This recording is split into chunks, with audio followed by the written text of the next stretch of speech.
Assalamualaikum warahmatullahi wabarakatuh. Waalaikumsalam warahmatullahi wabarakatuh. Jamaah. Hei. Oh jamaah. Hei. Alhamdulillah. Masya Allah. Takbir. Allahu Akbar. Alhamdulillah. Alhamdulillahillazi arsala rasulahu bil huda wa dinil haq liyudhhirahu 'ala dini kulli wa kafa billahi syahida. Asyhadu an la ilaha illallah wa asyhadu anna Muhammadar Rasulullah amma ba'du. Hadirin rahimakumullah yang dirahmati Allah, sahabat-sahabatku. Pada kesempatan kali ini saya akan membawakan sebuah kultum dengan tema leadership dalam Islam. Apa itu leadership? Kalau kita searching leadership, kita translate dari bahasa Inggris ke bahasa Indonesia, artinya adalah kepemimpinan. Kepemimpinan itu apa? Coba kita searching lagi di Google. Kepemimpinan artinya kita akan mendapatkan jawaban. Kepemimpinan itu adalah tentang bagaimana mempengaruhi orang lain, bawahan atau pengikut agar mau mencapai tujuan yang diinginkan oleh sang pemimpin. Ada kata pemimpin di situ. Coba di kelas ini siapa yang mau jadi pemimpin, angkat tangan? Kok dikit banget? Enggak, yang cowok-cowok nih. Kok dikit banget? Emang kalian gak mau jadi pemimpin rumah tangga? Hah? Masa saya wakilin? Terus yang cewek-cewek nih, kok dikit banget? Emangnya kalian gak mau jadi pemimpin buat anak-anak kita nanti?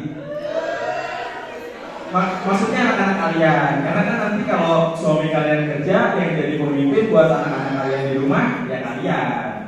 Tapi kita sebagai pemimpin akan sangat dekat dengan sebuah kata. Tanggung jawab. Iya, kita sebagai pemimpin harus bertanggung jawab atas apa yang dilakukan oleh anggota kita dan hasil dari apa yang dikerjakan oleh anggota kita. Kita yang bertanggung jawab. Maka dari itu, penting untuk kita mempelajari ajaran-ajaran Islam agar kita tidak mengajak anggota kita melakukan hal-hal yang salah dan membawa mereka menjadi sesat, tapi kita mampu mengajak mereka melakukan hal-hal baik dan membawa mereka ke jalan yang benar dan mencapai tujuan yang mulia. Karena kita sebagai pemimpin akan sangat erat dengan tanggung jawab. Misalnya kita di kelas jadi pemimpin sebuah kelompok, pasti kita akan bertanggung jawab pada dosen atas hasil dari yang dikerjakan oleh kelompok kita. Iya apa iya? Iya. Nah itu kalau di real life. Nanti di akhirat kita juga kayak gitu. Kita akan diminta bertanggung jawabannya oleh Allah. Apakah kita berhasil membawa anggota kita melakukan hal baik, atau justru kita membawa anggota kita ke jalan yang sesat? Saya punya satu contoh pemimpin hebat, namun sayang dia tidak mengikuti ajaran-ajaran Islam. Di sini kalian tahu Dipa Nusantara Aidit? DN Aidit? Nah, betul. Pemimpin PKI, Partai Komunis Indonesia. DN Aidit itu pemimpin yang hebat. Gimana enggak? Dia mampu menggerakkan puluhan, bahkan ratusan orang untuk melakukan hal yang begitu kejam, menculik, menyiksa dan membunuh para jenderal. Kalau dia pemimpin yang biasa aja, mana mau anggotanya ngikut? Coba dan misalnya komite kita, Payat nyuruh, wih guys, ayo kita gebukin orang. Lah, mana mau? Kecuali kalau Rafael. tapi intinya DNA itu punya pemimpin yang hebat, namun sayang dia tidak mengikuti ajaran-ajaran Islam. Nah, saya punya satu contoh lagi, pemimpin yang luar biasa hebat dan mengikuti ajaran-ajaran Islam. Abu Bakar Asy-Syiddiq. Tahu kalian? Tahu. Abu Bakar Asy-Syiddiq adalah sahabat Nabi Muhammad Sallallahu Alaihi Wasallam. Ya, beliau adalah sahabat Rasulullah, dan dari namanya saja Abu Bakar Asy-Syiddiq, dia mendapatkan gelar Asy-Syiddiq, artinya yang berkata benar. Luar biasa. Iya, beliau adalah khalifah pertama di dunia. Khalifah itu adalah yang menggantikan atau meneruskan perjuangan Rasulullah setelah Rasulullah wafat. Dan dalam kisahnya, beliau berhasil mengumpulkan sahabat-sahabat Rasulullah untuk melakukan pembukuan ayat-ayat Al-Quran. Jadi, Al-Quran yang kita punya, Al-Quran yang kita baca, Al-Quran yang kita jadikan pedoman kehidupan kita sehari-hari, beliaulah yang mengusulkan. Betapa mulianya beliau. Dan dalam kisahnya juga, beliau berhasil membuat sebuah pasukan yang berasal dari kaumnya untuk menyebarluaskan agama yang diridhoi Allah, agama yang dicintai Allah, agama yang kita banggakan, agama Islam. Betapa mulianya beliau, betapa luar biasanya beliau mampu mengajak anggotanya atau kaumnya melakukan hal yang luar biasa baik. Tapi tenang, kita semua di sini juga bisa jadi pemimpin yang baik, karena Allah telah menciptakan kita dalam bentuk yang sebaik-baiknya.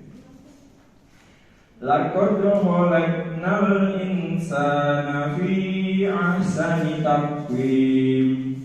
Sungguh kami benar-benar telah menciptakan manusia dalam bentuk yang sebaik-baiknya. Tapi intinya Allah telah menciptakan kita dalam bentuk yang sebaik-baiknya. Kita diberikan akal, diberikan pikiran. Oleh karena itu, kita harus mampu menentukan ingin menjadi pemimpin seperti apa kita nantinya. Ingin menjadi pemimpin yang hebat, atau ingin menjadi pemimpin yang hebat dan mengikuti ajaran Islam. Sekian dari saya. Wabillahi taufiq wal hidayah. Assalamualaikum warahmatullahi wabarakatuh. Sahabat saya bertanya tentang gimana caranya mulai dari nol, terus gimana supaya nggak minder kalau misalnya lihat teman-teman yang pengalamannya banyak, terus gimana menanggapi kalau kita udah daftar ini itu malah gagal. Yang pertama, kalau mau nyari pengalaman, coba aja dulu. Bahkan ada suatu quotes yang saya waktu itu baca di internet. Jadi kalau kita ditawarin kesempatan yang kita belum tahu bagaimana cara ngejalaninnya, kita ambil dulu, kita lakuin sambil belajar. Sama leadership juga kayak gitu. Kita ikut dulu aja. Kalian mau ikut apa? Pionir, ikut dulu aja. Mau ikut apa? Bagian, ikut dulu aja. Perhatiin Pin. Sambil berjalan, sambil belajar. Nah, terus gimana melihat teman-teman yang pengalamannya udah banyak nih? Pokoknya kita tuh juga bisa jadi kayak siapapun. Misalnya, saya melihat diasistensiin sama wakil presiden mahasiswa, Bang Ahyar. Keren banget. Masya Allah. Tapi ya udah. Kalau saya pengen jadi kayak dia, ya saya harus berusaha juga jadi kayak dia. Terus kalau gagal, gimana? Kalau misalnya kita udah ikut ini itu gagal gimana? Tenang aja. Ini pengalaman saya.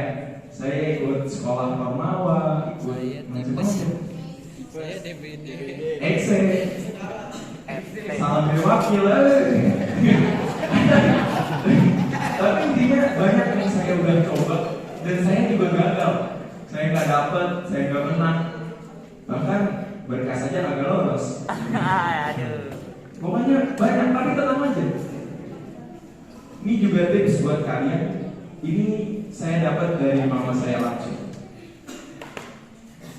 Mama saya ngomong ke saya, Aryo, ingat, apapun jalannya, apapun yang dikasih sama Allah, percaya itu yang terbaik buat Aryo. Kalau Aryo dapat, Aryo memang pantas buat hal itu. Tapi kalau Aryo nggak dapat, biarin aja. Mungkin ada hal nggak baik di situ. Ya kalau Aryo ada di situ, malah bikin Aryo jadi nggak baik. Jadi percaya aja. Kalau misalnya kita gagal ikut ini, oh berarti ini emang bukan yang terbaik buat gue. Ini gue ikutin yang lain. Karena kayak misalnya saya terus, jadi waktu itu saya pengen banget gabung FDC. Pada tahu FDC gak? Yang diving dalam pokoknya dalam lah. Nah, saya tadi pengen banget tuh gue, karena penyelam banget gitu. Tapi gak tahu kenapa hati saya bilang, mundur aja, gak usah dilanjutin. Ternyata bener. Saya gak nyesel, saya keluar. Aduh. Karena ada teman saya nih. Aduh. Saya nggak mau nyebut namanya, tapi kalau pengen tahu namanya Nevan. Dia ikut FBC. Jadi FBC tuh ditarget tiap hari harus push up 100, bentuk fisik macam-macam. Akhirnya apa? Praktikum terlantar, apa? Karena masuk kelas sakit. Coba kalau saya ikut FBC juga, saya malah ketinggalan akademiknya ntar. Yang tadinya pengen kumlot malah jadi coba.